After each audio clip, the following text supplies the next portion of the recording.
Okay, I'm here today at KK's place, and I'm just scouting for doing an evaluation for some fall seeding work. Getting some measurements for that. Doing a survey of the weeds. There's some Dallas grass,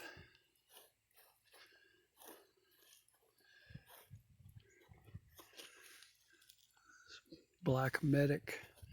That one's a woody. That one's hard to kill.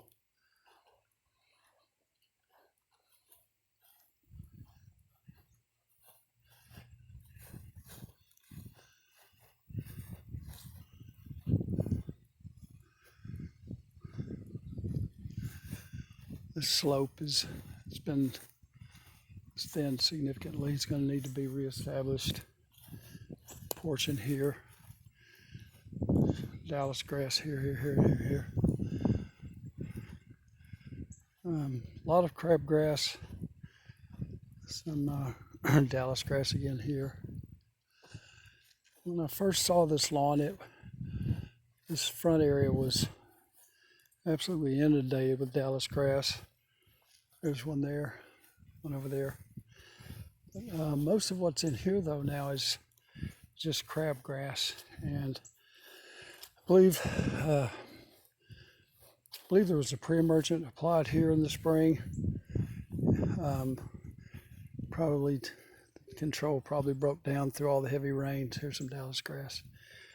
We always do a split treatment of the pre-emergent control, Dallas grass, just so that the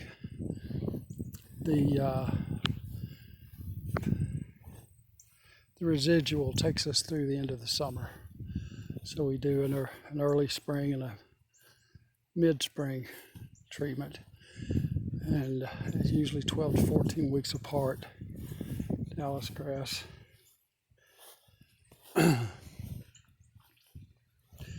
This is drought here. Some more Dallas grass here. But all the light colored patches are crabgrass. Here's some prostrate spurge.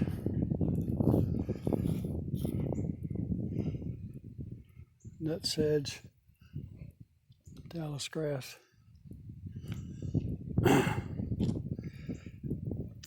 There's Virginia buttonweed. He had a lot of that when we first met. This looks like where there's some runoff running across the asphalt, maybe poison in that strip right there. Dallas grass again. This is all this broadleaf. I think we've got. I think all of the broadleaf that I've seen so far is on the label that also controls nut sedge, yellow nut sedge, which is a product called Dismiss NXT. Now when we're going back here, we're seeing a lot of dieback. Huge area. I've already walked off the areas that are going to need to be slit seeded this fall, and we're looking at right at somewhere between 35 and 40,000 square feet. We'll just hit it in the middle and call it 37.5. But this whole area is just lost, and we're not sure if the hot, dry weather in June took this portion out.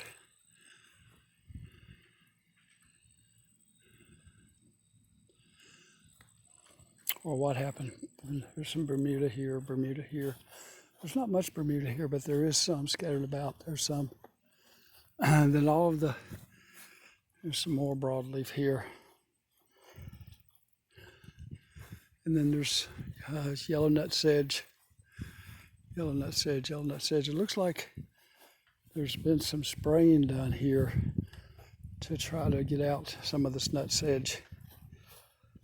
And it looks like there may have been some overspray too.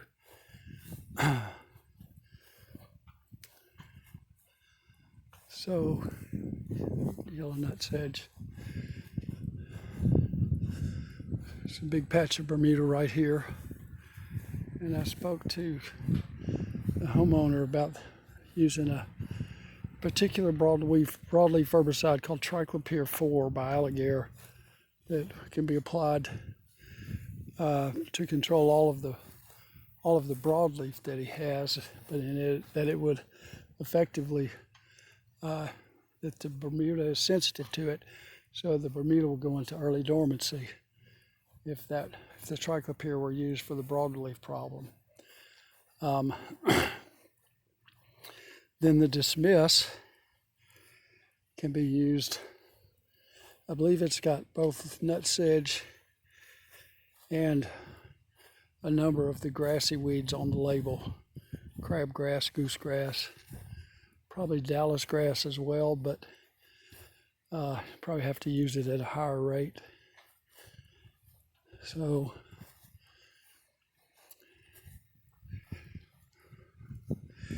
and the lawn hasn't been fed since the fall of 19. So that's going to be an important part of the restoration of this area, these areas here that are going to have to be seeded.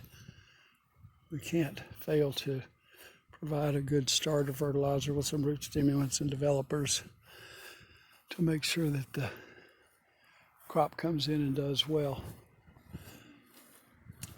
So, and then this area, the corner of the big area back here that's going to have to be replanted. So this is a look. So I'm going to get in touch with KK and give him some numbers. And this is Mike Poole with Green Thumb Lining, Green Thumb Organic Lawn Care signing off.